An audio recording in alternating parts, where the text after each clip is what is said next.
Trading सीखनी है ना, तो सबसे बेसिक नॉलेज आपको होनी चाहिए कि ट्रेडिंग का मतलब होता क्या है, ट्रेडिंग कहते किसे हैं। ठीक है, जो आपको चार्ट्स पे कैंडल दिखती है ग्रीन और ब्लू, उसका एक्चुअल में मतलब क्या है।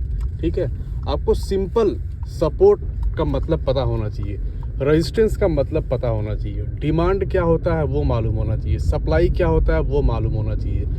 जो कुछ कैंडल स्टिक पैटर्न है फेमस 4 से 5, वो चीज़ें आपको एटलीस्ट मालूम होना चाहिए, तभी जाके आप लोग ट्रेडिंग इनिशिएट करो, ट्रेड को अपने एग्जीक्यूट करो।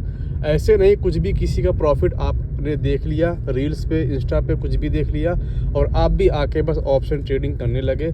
1-2 दिन आपका प्रॉफिट होगा और एट द एंड आपका लॉस ही होगा। क्यों लॉस होगा? क्योंकि आपने ट्रेडिंग में अपना टाइम इन्वेस्ट नहीं किया है, ट्रेडिंग को आपने समय नहीं दिया है, आपने सीखा नहीं है, ऐसे ही चले आए मुंह उठा के ट्रेडिंग करने के लिए, तो आपका लॉस ही होगा। चाहे कोई भी काम हो जाए, बगैर जाने, बगैर समझे, बगैर नॉलेज लिए करोगे तो आपका उसमें लॉस होना तय है। और जो लोग ट्रेडिंग सीख लेते हैं, ऐसा नहीं है कि उनका लॉस नहीं होता है, उनका भी लॉस होता है। ट्रेडिंग में सिर्फ 2 ही चीज़ें होती हैं, लॉस और प्रॉफिट। ये ट्रेडिंग एक बिजनेस है, इसमें लॉस भी होता है, प्रॉफिट भी होता है। कोई ऐसा बंदा नहीं मिलेगा आपको ट्रेडिंग में जिसका हमेशा प्रॉफिट होता है। किसी दिन लॉस होगा, किसी दिन प्रॉफिट होगा।